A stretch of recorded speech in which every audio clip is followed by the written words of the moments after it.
Breitling Source here, another review. Today we're going to be looking at the good old Navitimer. This is the 2004 and onward model with the 369 subdial layout and the date there between 4 and 5. This is sort of a return to the older style, which is also a 369 layout. Previous model, the old Navitimer as they call it, is a 1296 with the date at 3. This one has a little bit more of a symmetrical look to it because of that, and looks a little bit more classic. But I like both models personally. The one I ended up with is this one because it has that beautiful silver dial with the Arabics on it. I really like the way it looked.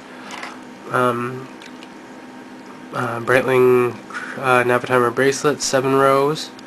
Really nice with the newer style buckle here. The old one had a little round sort of a thing going on there, which was very cool as well. Take a look here at the back. The back of the bezel has the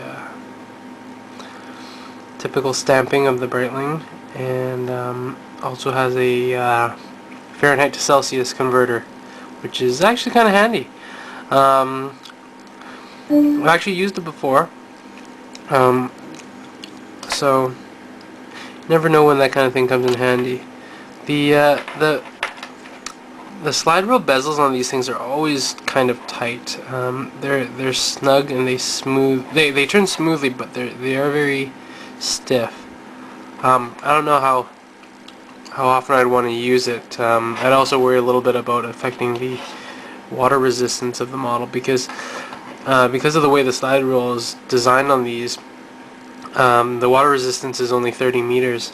Not recommended for swimming or anything like that. So yeah, these ones have a 41.5 millimeter diameter bezel.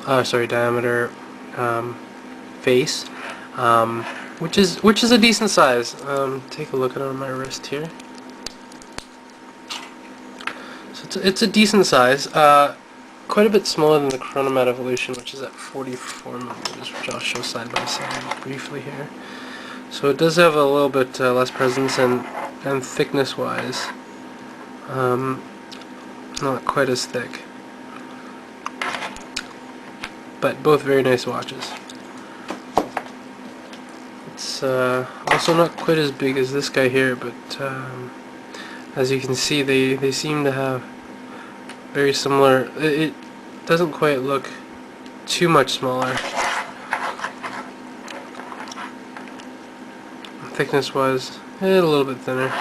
The X Plus is very similar in size to the Chronomat Evolution. No applied wings logo on any of the Navitimers, unfortunately, which I do like personally. The subdials, you can't really see it from there, but they do have the O-shape pattern on them, circular, really nice.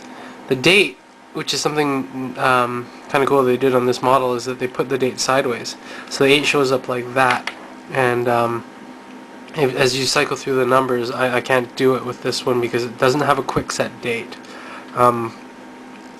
They turn the other way when you get to the double digits. They start showing up like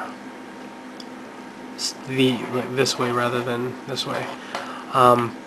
The movement in this is a caliber 23, is indicated by the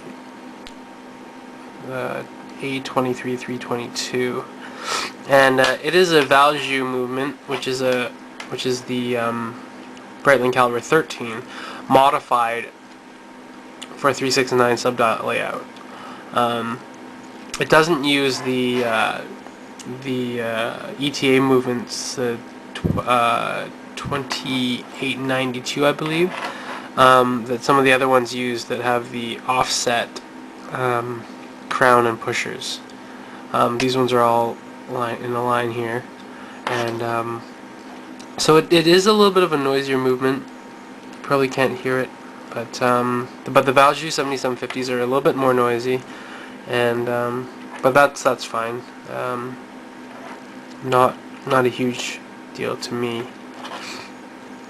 and has the curved sapphire double anti-reflective glare coating on it. This is still the base model of the Navitimer, though we're seeing that the Heritage and Navitimer World models are starting to become very popular because of their size. Not so much the Heritage, but more the World. The World is a very popular watch right now. But this classic Navitimer will always be part of the lineup, I think. Just like the Chronomat. Even with the Chronomat Evolution, there's the Chrono Cockpit, which is the exact same size as the